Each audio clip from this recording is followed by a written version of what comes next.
So it's not perfect yet, but the gearbox is all plastic.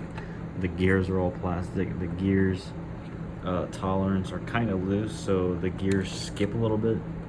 And I think I need to do a little bit more higher amperage motor or microcontroller. So this is what's supplying power and telling the microcontroller to spin the motor. I don't think the motor's getting enough amps to give the motor enough torque to turn it. Also too, I don't think this is, it's not very level, it's not the perfect thing. So like when this is not level, it's putting tension on the nut, so it increases the force needed to turn it because it gets tighter to rotate. So not everything's level.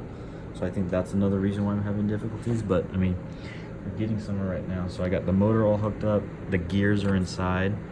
So on the 3D version,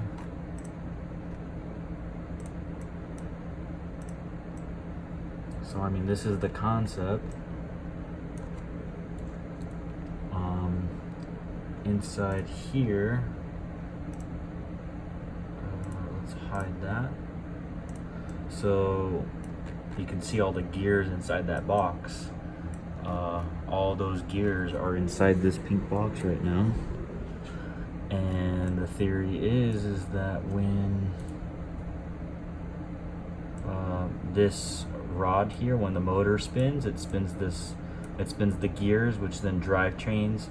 So this gear ratio that I thought was going to be it, I have to go to a small gear or a large gear to a small gear to give it speed, a 3-to-1 ratio of speed, and then I reduce back down to a small gear to then give it torque again.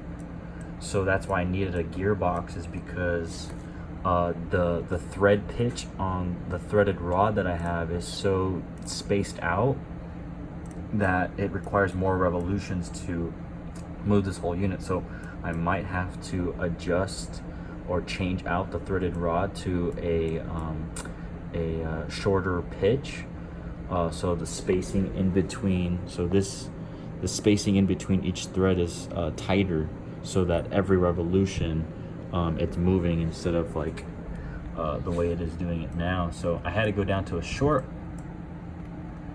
gear to give it the torque. So this small gear is sending speed to this larger gear, but this larger gear is giving the last gear more torque, so that when the motor spins, it spins all those gears. You can see how all the gears are rotating, but once the gears rotate, then it rotates the actual unit. So now that I have all the electronics set up to test this in real life, this is where we're at right now.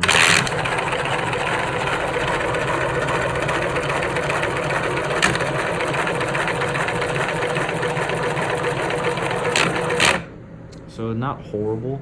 The crackling sound, number one, is the plastic, and number two is that the motor is going from 0 to 100 right away, instead of going through a short phase to give the motor more torque, so that it doesn't just go 0 to 100 real quick, so it binds up the gears right away. But I think once this is CNC cast out of aluminum and actual aluminum gears with actual bearings and fluid inside, it will run a lot more smoothly. But for all plastic right now, it's not horrible.